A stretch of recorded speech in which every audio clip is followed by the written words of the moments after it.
ओम शांति।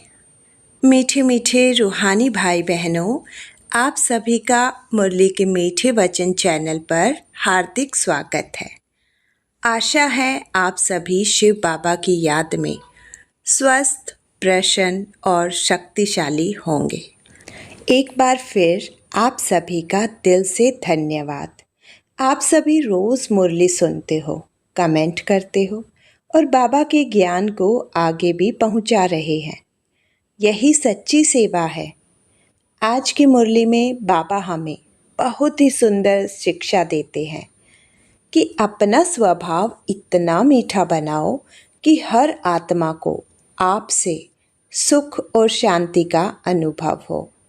साथ ही बाबा कहते हैं कि दूसरों के अवगुण देखने के बजाय स्वयं को गुणवान बनाने का पुरुषार्थ करो।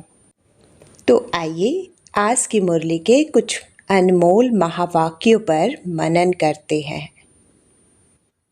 बाबा कहते हैं, दूसरों के अवगुण नहीं, अपने गुणों को बढ़ाने का पुरुषार्थ करो।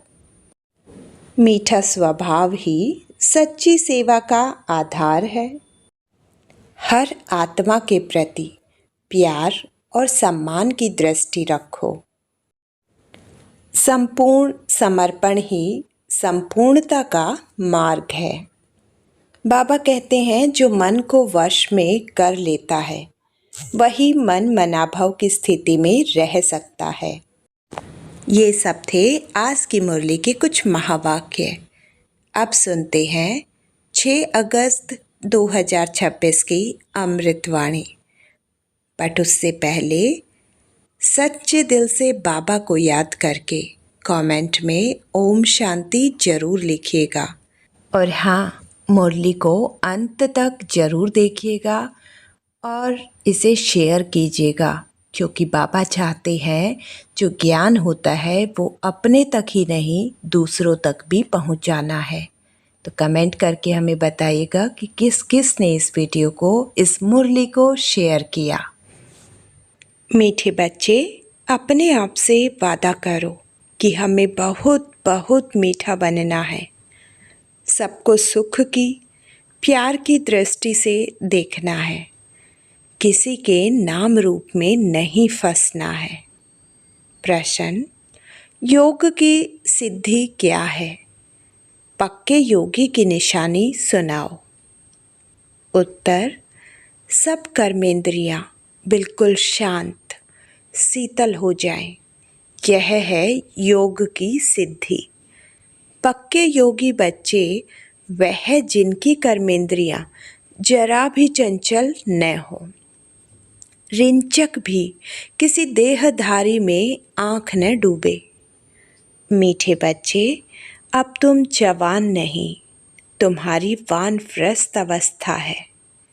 गीत: जाग सजनिया जाग। ओम शांति। मीठे मीठे रूहानी बच्चों ने गीत सुना। इसके अर्थ पर दिल में विचार सागर मंथन करना है और खुशी में आना है, क्योंकि यह है नई दुनिया के लिए नई बातें। यह नई बातें अभी सुननी है। बच्चे अब जानते हैं, नई दुनिया स्थापन करने वाला कोई मनुष्य नहीं हो सकता। तुम जब यह बातें सुनते हो तो समझते हो यह तो 5000 वर्ष पहले वाली पुरानी बातें हैं, जो फिर नए सिर सुनाई जाती है। तो पुरानी सो नई, नई सो पुरानी हो जाती है। अभी तुम जानते हो 5000 वर्ष पहले वाली वही बातें बाबा नई करके सुनाते हैं। बातें वही हैं। किस लिए सुनाते हैं? नई दुनिया का वर्षा पाने। इसमें ज्ञान डांस करना होता है। भक्ति में भी बहुत डांस करते हैं। चारों तरफ फेरे लगाते डांस करते हैं। ज्ञान का डांस तो बिल्कुल सहज है। उसमें कर्मेंद्रियां बहुत चलती हैं, मेहनत करनी पड़ती है। यह तो सिर्फ अंदर में ज्ञान डांस चलता है। सृष्टि चक्र कैसे फिरता है, वह नॉलेज बुद्धि में है। इसमें कोई तकलीफ नहीं है। हाँ, याद में मेहनत लगती है। बच्चे कई फेल हो पढ़ते हैं, कहाँ न कहाँ गिर पड़ते हैं। सबसे मुख्य बात है, नाम रूप में नहीं फंसना है। स्त्री पुरुष कामवश नाम रूप में फंसते हैं ना। क्रोध नाम रूप में नहीं फंसाता है। पहले पहले है यह है जिसकी बड़ी संभाल करनी है। कोई के भी नाम रूप में नहीं फंसना है। अपने को आत्मा समझना है। हम आत्मा अशरीरी आई थी, अब अशरीरी होकर जाना है। इस शरीर का भान तोड़ना है। यह नाम रूप में फंसने की बहुत खराब बीमारी है। बाप सावधानी देते हैं बच्चों को। कोई कोई इस बात को समझते नहीं हैं। कहते हैं बाबा नाहे कैसे कहते हैं कि नाम रूप में फंसते हो, परंतु यह गुप्त बीमारी है। इसलिए साजन सजनियों को अथवा बाप बच्चों को जगाते हैं, बच्चे जागो, अब फिर से कलयुग के बाद सतयुग आना है। बाप ज्योति जगाने आते हैं। मनुष्य मरते हैं तो उनकी ज्योत जगाते हैं। फिर दीपक की संभाल करते हैं कि बुझ न जाए, आत्मा को अंधियारा न हो। वास्तव में यह है सब भक्ति मार्ग की बातें। आत्मा तो सेकंड में चली जाती है।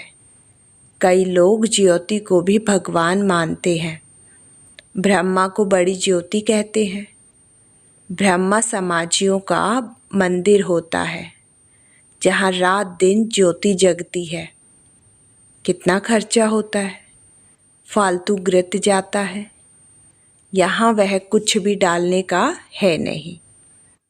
याद घृत का काम करती है। याद रूपी घृत है तो मीठे मीठे बच्चे यह समझते हैं। नई बात होने के कारण ही झगड़ा होता है।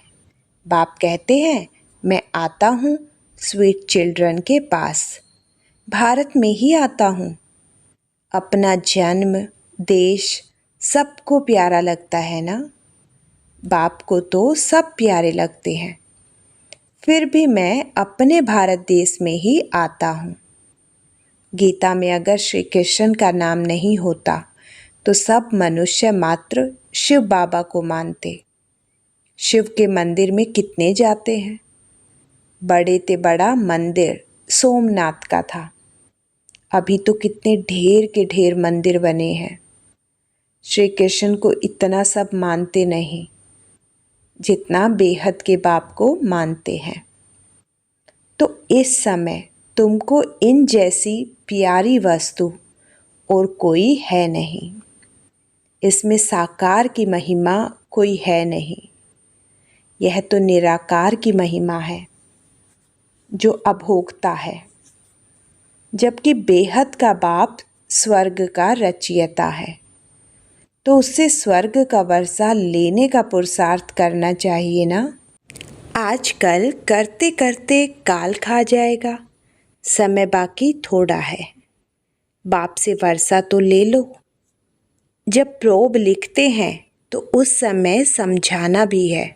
जबकि निश्चय करते हो वह बेहद का बाप है, तो बाप से वर्षा लेने का पुरुषार्थ करो, नहीं तो बाहर जाने से झट भूल जाएंगे।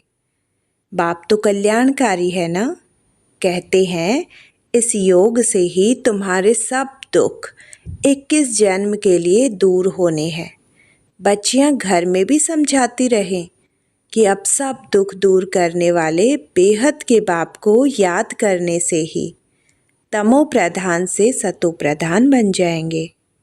पवित्र तो जरूर रहना पड़े, मूल बात है पवित्रता की। जितना जितना याद में जास्ती रहेंगे तो इंद्रियां भी शांत हो जाएंगी। जब तक योग की सिद्धि पूरी नहीं होती है तो इंद्रियां भी शांत नहीं होती है। हर एक अपनी जांच करे। काम विकार मुझे कोई धोखा तो नहीं देता, कोई चंचलता नहीं होनी चाहिए। अगर मैं पक्का योगी हूँ तो यह जैसे कि वानप्रस्थ अवस्था है, बाप को ही याद करते रहना है।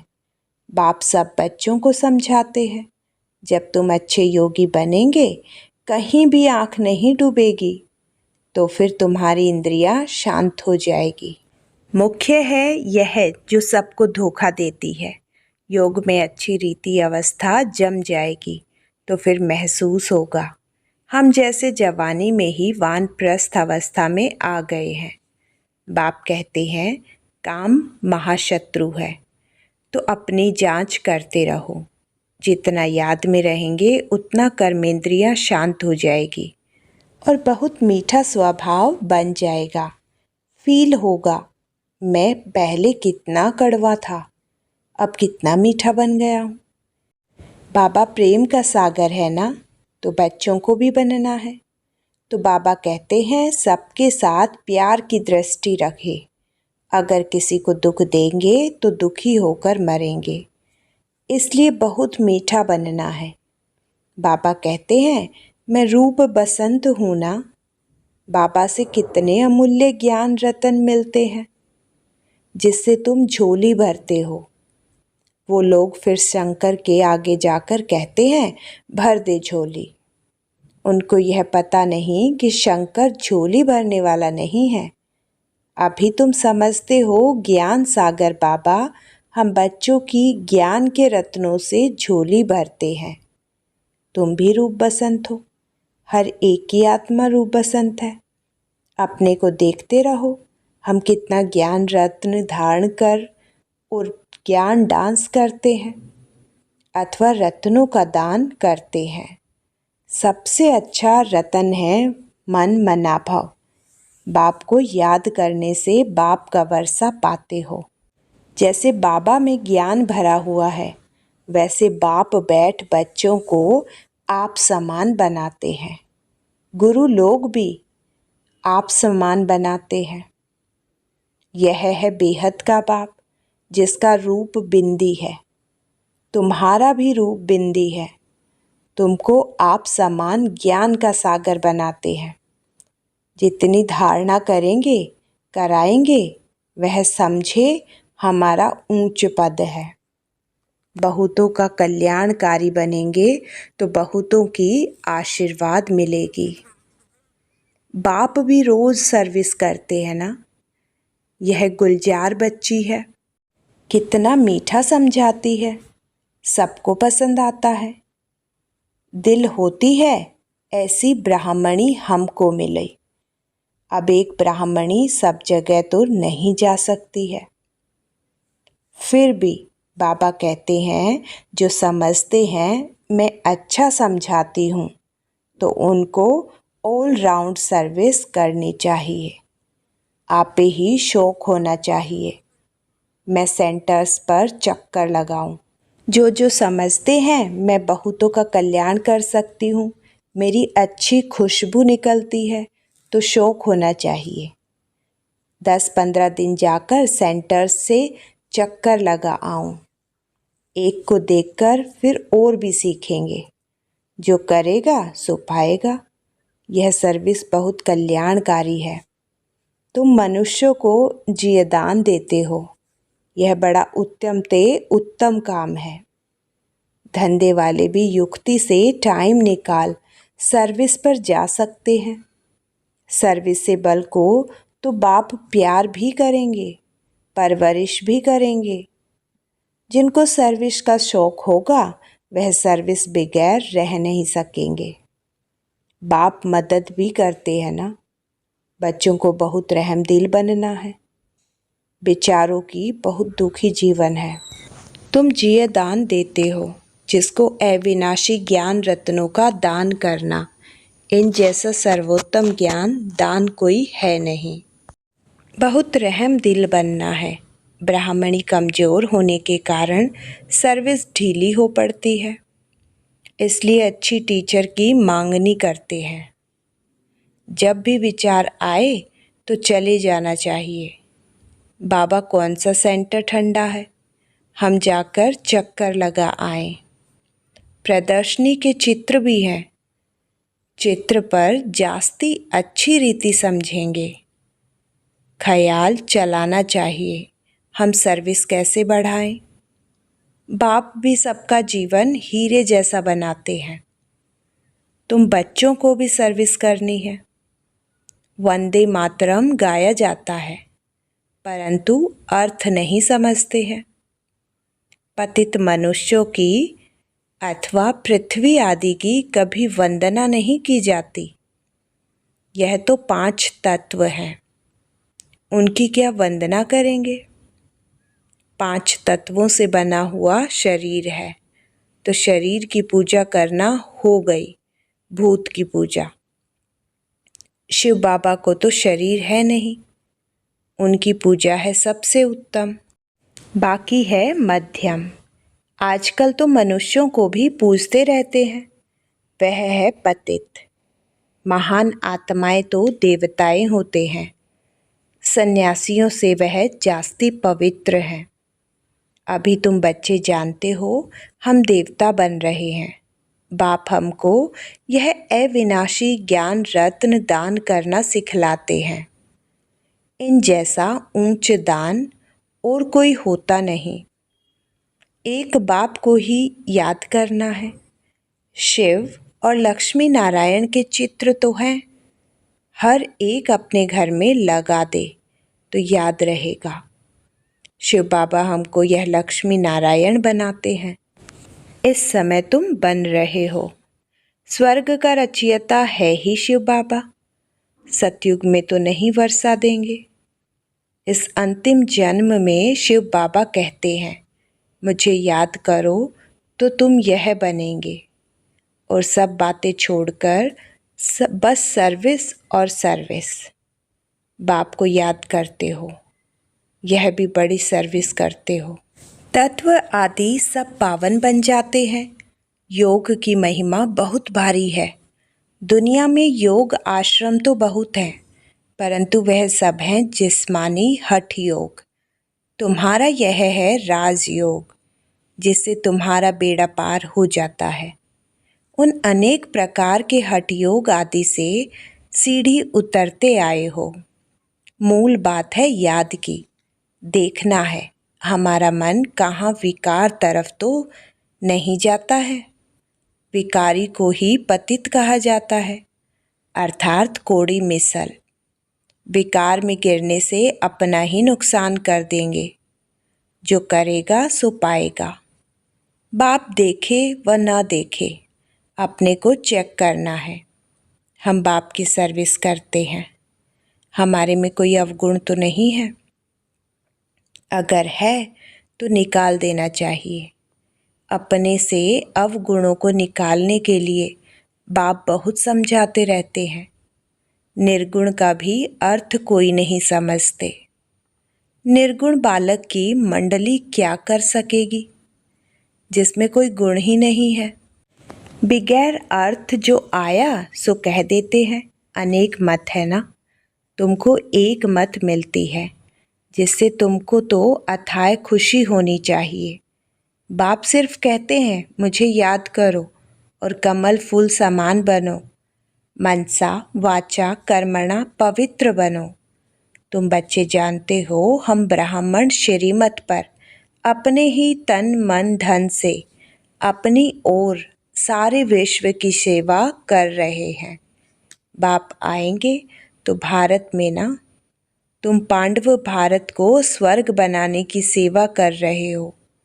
तुम अपना काम करते हो, आखिर विजय तो पांडवों की ही होनी है। इसमें लड़ाई की बात नहीं। तुम हो डबल नॉन वायलेंस। न विकार में जाते हो न गोली चलाते हो। वायलेंस से कोई भी विश्व पर बादशाही पा नहीं सकते। बाबा ने समझाया है, वह दोनों क्रिश्चियन लोग अगर आपस में मिल जाएं तो विश्व पर राज्य कर सकते हैं। परंतु ड्रामा में ऐसा है नहीं। क्रिश्चियन ने ही कृष्णपुरी को हप्ल किया है। असूल तो भारत श्री कृष्ण की ही पूरी था ना। लड़कर बादशाही ली, बहुत धन ले गए, अब फिर धन वापस होता जाता है और फिर तुम विश्व के मालिक बन जाते हो। बाबा कितनी युक्तियाँ बताते हैं। उन्होंने ही तुम्हारा राज्य छीना है, फिर वह आपस में लड़ते हैं और विश्व के मालिक तुम बन जाते हो। कितनी बड़ी बादशाही है। मेहनत सिर्फ इसमें है, याद करते रहो और अपना वर्षा लो। इसमें तंग नहीं होना चाहिए। अच्छा, मीठे मीठे सिकिलते बच्चों प्रति माता पिता बाप दादा का याद, प्यार और गुड मॉर्निंग। रूहानी बाप की रूहानी बच्चों को नमस्ते। धारणा के लिए मुख्य सार नंबर 1, दूसरी सब बातों को छोड़कर ज्ञान दान करना है। रूप बसंत बनना है। अपने अवगुणों को निकालने का पुरुषार्थ करना है। दूसरों को नहीं देखना है। नंबर 2, अपना स्वभाव बहुत मीठा बनाना है। सबके प्रति प्यार की दृष्टि रखनी है। किसी को भी दुख नहीं देना है। कर्मेंद्रिय जीत बनना है। वरदान, संपूर्ण समर्पण की विधि द्वारा सर्वगुण संपन्न बनने के पुरुषार्थ में सदा विजयी भव। संपूर्ण समर्पण उसे कहा जाता है जिसके संकल्प में भी बॉडी कॉन्शियस न हो। अपने देह का भान भी अर्पण कर देना, मैं फलानी हूँ, यह संकल्प भी अर्पण कर। संपूर्ण समर्पण होने वाले सर्व गुणों में संपन्न बनते हैं। उनमें कोई भी गुण की कमी नहीं रहती। जो सर्व समर्पण कर सर्व गुण संपन्न व संपूर्ण बनने का लक्ष्य रखते हैं, तो ऐसे पुरुषार्थियों को बाप दादा सदा विजयी भव का वरदान देते हैं। स्लोगन, मन को वश में करने वाला ही मन मनाभव रह सकता है। अव्यक्त इशारे, अपवित्रता के बीज को भी समाप्त कर संपूर्ण स्वच्छ पवित्र बनो। पवित्रता और अपवित्रता का कारण है स्मृति। जब स्मृति रहती है कि यह देवी है, तो स्मृति दृष्टि और वृत्ति को पतित बनाती है। और जब स्मृति है कि यह फीमेल है, तो वह स्मृति वृत्ति और दृष्टि को अपवित्रता की तरफ खींचती है। वहाँ रूप को देखेंगे और वहाँ रूहानियत को देखेंगे। आज आप सभी के लिए बाबा का एक छोटा सा होमवर्क है। कमेंट में मुझे ज़रूर लिखिए कि आज की मुरली से आपने कौन सी एक शिक्षा अपने जीवन में अपनाने का संकल्प लिया है, और एक सेवा अवश्य कीजिए। आज की मुरली कम से कम एक भाई, एक बहन या अपने किसी परिवार के सदस्य के साथ ज़रूर साझा करें, क्योंकि बाबा चाहते हैं कि यह दिव्य ज्ञान केवल हमारे तक ही सीमित न रहे, बल्कि अधिक से अधिक आत्माओं तक पहुँचे। मैं आपके सभी कमेंट पढ़ती हूँ और आपके अनुभव जानकर बहुत खुशी होती है। फिर मिलेंगे कल बाबा की एक और मीठी मुरली के साथ। जब तक याद में रहिए, मुस्कुराते रहिए और सबको सुख देने का निमित्त बनिए। और हाँ, चैनल को सब्सक्राइब ज़रूर कीजिएगा और सच्चे दिल से पापा को याद करके कमेंट में ओम शांति ज़रूर लिखिएगा, बोलिएगा।